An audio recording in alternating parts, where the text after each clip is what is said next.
kali aku ngeliat bener-bener merasakan sesuatu itu kedua. Sumpah liat gak tadi dia turun sendiri. Aduh gila, gue gak siap, gue gak mau.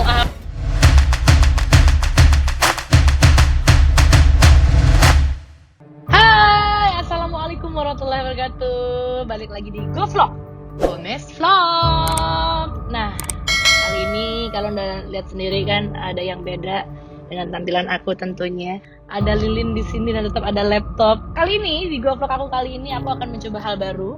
Aku akan ngebahas hal-hal yang kalian yang sering tanyakan ke aku. Setiap aku live di Instagram atau aku di Instastory dan segala macam, atau yang kalian yang suka nonton aku di program-program mistis yang sebelum-sebelumnya pada tahun-tahun lalu. Ini nih, sekarang aku bikin konten ini. Jadi aku akan ngebahas itu di sini. Kenapa kok bisa gitu? Kenapa dan kok bisa Nabila Gomez mau atau terlibat dalam hal-hal dunia-dunia goib atau mistis seperti ini? Emang bener ya? Bisa ya? Bisa ngeliat-liat gitu ya? Ya kalau mau ditanya bisa ngeliat, ya aku bisa ngeliat lah, aku punya mata, masa gak bisa ngeliat gitu ya? Nggak kak, maksudnya ngeliat yang roh-roh halus atau yang tidak kasat mata begitu, apa benar gitu? Baiklah, akan kujawab sekarang di sini. Sebelumnya aku akan ngomong dulu apakah iya benar, aku akan jawab dulu apakah iya benar Kak Nabila memang benar bisa ngelihat hal-hal yang tidak terlihat dengan kasat mata. Sebenarnya aku alhamdulillah, entah ini suatu gift hidayah atau apalah itu ya, aku nggak tahu namanya, dan karena aku memang tidak concern, tidak menekuni dunia ini, tapi memang alhamdulillah aku dapat keturunan dari keluarga mama, kebetulan ada dari Jogja. Jadi aku dari kecil itu, dari umur 6 tahun sebenarnya aku sudah mulai bisa berkomunikasi dengan mereka-mereka ini yang tidak kasat mata sebenarnya. Pertama-tama memang ya aku pikir mereka-mereka ini kayak orang biasa aja gitu. Kayak kita manusia-manusia aja, bentuknya sama dan bentuknya yang belum aneh-aneh, belum yang gimana-gimana, masih berbentuk manusia gitu. Dan aku pikir mereka pun juga masih manusia. Aku masih belum sadar bahwa itu memang mereka dari dunia lain gitu. Dan waktu umur 6 tahun itu, waktu itu yang aku pertama lihat itu adalah sesosok laki-laki berpakaian serba putih gitu ya, bersih, cakep, bersinar, tapi memang aku sedikit agak lupa dan agak blur, agak saru gimana mukanya. Yang jelas waktu saat itu aku cuman memanggil beliau ini dengan sebutan Om. Maaf ya, bukan Om yang zaman sekarang nih ya. Entah ini leluhur dari leluhur atau something atau gimana, aku nggak paham.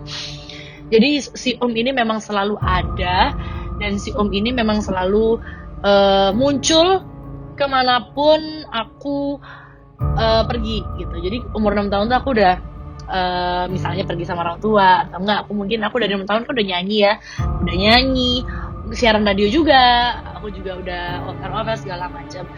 Jadi ada gitu, setiap aku nyanyi, setiap aku pergi apa tuh, dia tuh selalu cuman diem, muncul, senyum. Jadi aku tuh kayak ya udah, awal-awal tuh gitu, terus lama kelamaan aku tuh ajak ngobrol. Aku kayak ngobrolnya cuman ngomong kayak, Om aku nyanyi dulu ya, Om aku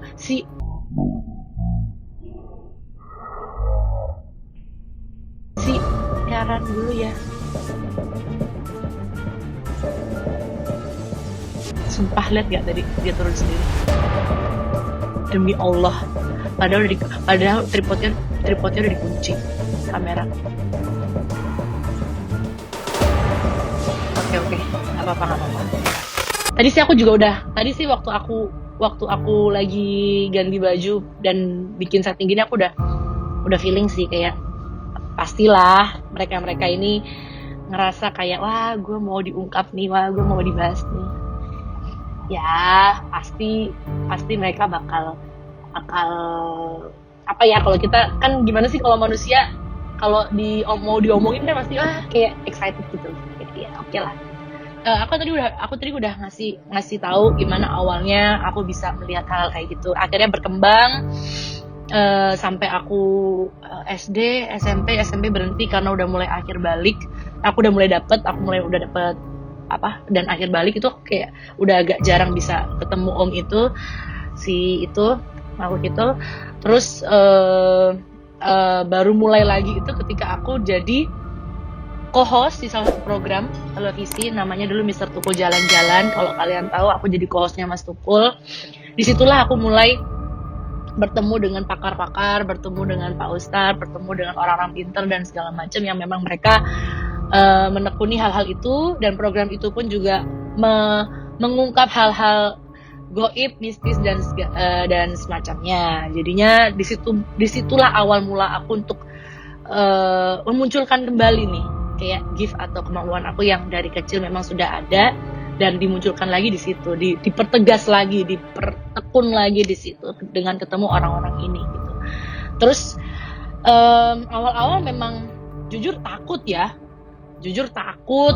jujur kayak nggak mau, kayak ya gimana, udah siap belum, maksudnya dalam arti mereka ini bentuk-bentuknya nggak selalu bagus, mereka dalam arti yang mungkin kamu lihat waktu kecil dulu, mungkin bisa jadi yang sekarang kamu lihat yang ada di sekitaran ini, waktu itu ya, waktu syuting pertama itu bukan seperti itu bentuknya. Waduh, aku udah mikir nggak karu-karuan nih, kayak aduh gila, gue nggak siap, gue nggak mau, gue udah kayak gitu. Cuman mau gimana lagi, show must go on, syuting berlangsung dan segala macam. Jadi aku memutuskan untuk ya udahlah, bismillah. Tapi ya apapun yang terjadi, aku tetap berdoanya sama Allah, aku mintanya sama Allah, dan jika Allah mengizinkan, ya aku mungkin bisa. Tapi kalau misalnya Allah nggak mengizinkan, ya udah, aku bakal tetap ngomong kok ke tim, produser dan segala macam bahwa aku nggak bisa gitu. Ya waktu itu saat itu pun juga aku diuji coba sih sebenarnya, apakah aku benar-benar bisa atau enggak.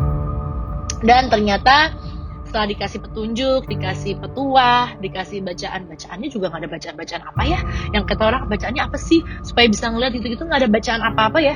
Ya udah, berawal dari situ aja.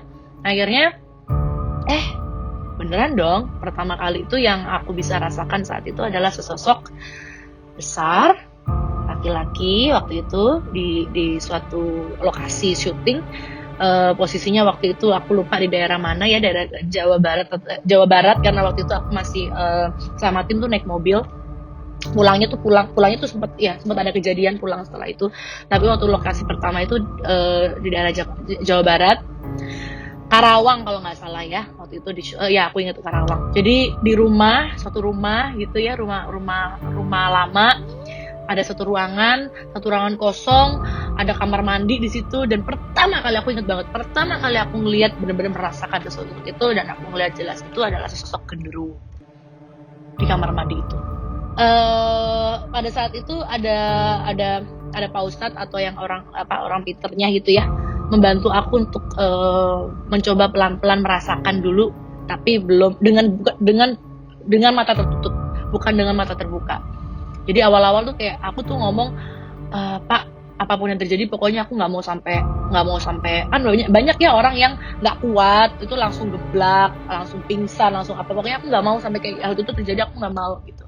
Aku mau mungkin pelan-pelan dan soft gitu pengennya. Dan ternyata alhamdulillah Allah mengizinkan. Saat itu memang pertama ngerasain hawanya dulu. Ketika hawanya sudah berbeda dengan hawa kita sebagai manusia, sangat panas yang lebih, ya kayak gimana sih, panasnya api gitu ya, panas banget sekali. Ketika mengikuti arahan dari Pak Ustadz tadi itu, mulai merasakan pokoknya dari atas sampai bawah, sampai ke aku sih cuman seakan-akan kayak aku tuh menyentuh badannya gitu, tapi ya dalam penglihatan aku tuh seperti itu ya, udah dalam mata tertutup. Itu rasanya naudzubillah, ya Allah, tuh kayak udah nggak karuan sih jujur, kayak wah udah deg-degan, pengen nangis, kayak aduh bener nggak ya yang gue rasain gitu. Bener tuh, kayak maju mundur selama maju mundur, tapi penasaran juga gitu gimana ya. Akhirnya setelah ini udah tuh aku melek, mata terbuka, hilang, tapi aku bisa merasakan gitu bahwa oke. Jadi kayak ya udah, berarti ternyata ada, dan ternyata aku bisa gitu. Udah dari situlah awal mula sampai akhirnya beberapa episode Karawang lah, episode Solo, episode aku jalan-jalan mana aja, alhamdulillah aku diikut sertakan terus.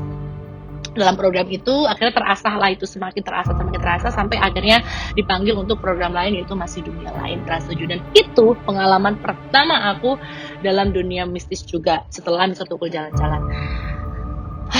Kalau ngomongin Masih Dunia Lain Trans 7 pada saat itu sangat heboh dan sangat hits, program terfenomenal pada masanya ya, pada masa itu. Siapa sih yang nggak tahu program itu gitu ya. Sangat mencekam dan sangat luar biasa. Kalau dibilang, Kak itu peres nggak sih? Kak itu settingan nggak sih? Kenapa ya kalau lagi ngomong kayak gini tuh kayak mereka tuh kayak semakin ini gitu, sumpah kayak semakin tadi aku udah ngerasa wah ini aku udah mau ganti baju, udah ini ya udahlah, yang penting selama nggak ganggu mah nggak apa-apa. Masih Dunia Lain tuh masih lebih mencekam gitu. Dan kalau pertanyaan, Kak itu settingan nggak sih, itu beneran nggak sih, itu peres nggak sih? Oke, memang sekarang kita ngomong jujur ya, jadi aku pun tahu kapan saatnya gimmick, kapan saatnya settingan, kapan saatnya beneran.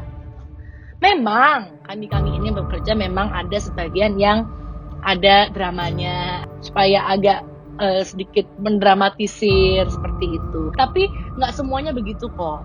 Jadi memang ada benar dan memang benar. Itu memang benar adanya. Kita memang nyari mereka. Kita memang mengungkap mereka.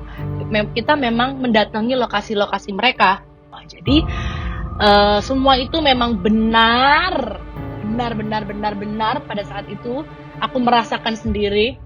Dan tiba-tiba di ruangan peserta, yang peserta masih nungguin mau uji nyali, terus tiba-tiba geblak, kerasukan, apa segala macam, itu bukan peres, itu benar. Itu saat itu aku yang masih pertama, aku tuh masih deg-degan, masih aduh gimana nih, aku harus gimana menghadapi orang kesurupan gimana. Tapi show must go on, Bill. Lu udah kecemplung di sini, lu udah berani untuk ngambil resiko kerjaan ini, ya lu harus lanjutin, lu harus berani, lu harus hadepin gitu. Dengan lokasi yang seperti itu mencekam dan banyak orang kerasukan seperti itu, ya siapa sih yang nggak parno juga ya. Kita pun kalau misalnya nggak kuat pun juga gampang banget. Sebenarnya tubuh manusia ini ada yang gampang sekali untuk masuk dan ada juga yang susah memang. Nah itu tahu dari mana sih, Kak, yang gampang atau itu? Kayaknya kalau pertanyaan itu nggak ada berhentinya kali ya kalau kita jawab. Mungkin bakal dijawab dengan para ahlinya seperti Kak Sarah Wijayanto, terus juga Karissa Saraswati. Itu mereka yang termasuk seseorang yang teman-teman Nabila juga dan partner dalam satu program itu. Dan aku juga terima kasih banyak belajar dari mereka juga. Akhirnya tahu gimana, semakin tahu karena banyak pengalaman yang mereka share juga.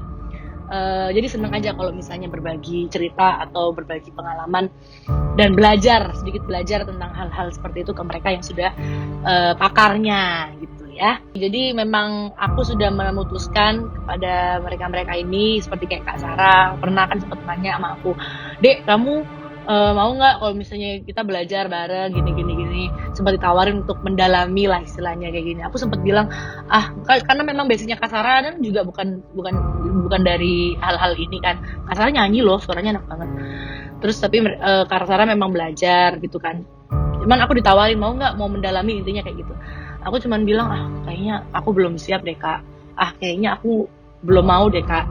Karena memang ini adalah suatu hal yang memang baru untuk aku dan memang bukannya tidak tertarik, aku tertarik dan mungkin alhamdulillah aku juga ada dikasih Allah kemampuan untuk bisa, tapi aku belum tertarik untuk mendalami itu gitu. Jadi kalau ditanya untuk mau atau enggak, ntar dulu deh Kak, enggak deh, kayaknya aku mau yang seneng-seneng aja deh, yang happy aja, yang cantik-cantik aja deh, yang seneng-seneng aja nyanyi gitu ngos gitu. Oke. Tapi apapun, anytime, anything yang kamu pengen tanyain atau share atau apa, kamu bisa langsung kontak Mbak aja ya. Nih Mbak Sarah nih, kalau aku manggilnya Mbak Yu. Aku bilang gitu. Nah itu luar biasa banget nih Mbak Yu nih. Nah aku bilang sama Mbak Yu, ya Mbak pasti. Jadi apapun aku punya pengalaman di rumah yang aku nggak bisa share ke siapa-siapa apa segala macam, pasti aku langsung nanyanya ke Mbak Sarah gitu. Mbak Sarah trending pusat. Widih, Mbak Sarah memang selalu trending dalam ini ntar aku ajak Mbak Sarah collabs ya di GoVlog aku nih ya. Ya udah, intinya adalah itu sedikit pengalaman aku di dalam dunia bermistis. Itu sedikit pengalaman aku dan sedikit cerita aku bagaimana awal mula aku bisa masuk di dunia mistis ini. Kok bisa aku bergabung di sini? Intinya begitu. Mudah-mudahan kalian percaya. Ya, kalau yang percaya ya monggo, kalau yang nggak percaya juga monggo ya. Yang penting aku udah ceritakan semua kejujuran yang udah aku pernah alami. Dan kalau semisal kalian seneng nih dengan konten aku yang kayak gini, berbagi-bagi cerita, atau mungkin nextnya aku mau bikin cerita horor atau berhubungan dengan gaib, atau mungkin bakal aku berkomunikasi langsung, atau ya apapun bisa terjadi, atau mungkin kalian punya ide apa aja, langsung bisa komen. Kalian tulis komen, ntar aku bacain pasti. Bisa aku explore nanti ke depannya. Yang jelas jangan lupa subscribe dulu, ditekan tombol loncengnya, di like, di share ke teman-teman kalian juga. Terima kasih yang udah nonton. Mudah-mudahan bisa bermanfaat buat kalian, dan tentunya kalian semua harus tetap sehat semuanya ya. Sampai ketemu di vlog aku selanjutnya. Assalamualaikum warahmatullahi wabarakatuh. Bye bye. Thank you for watching.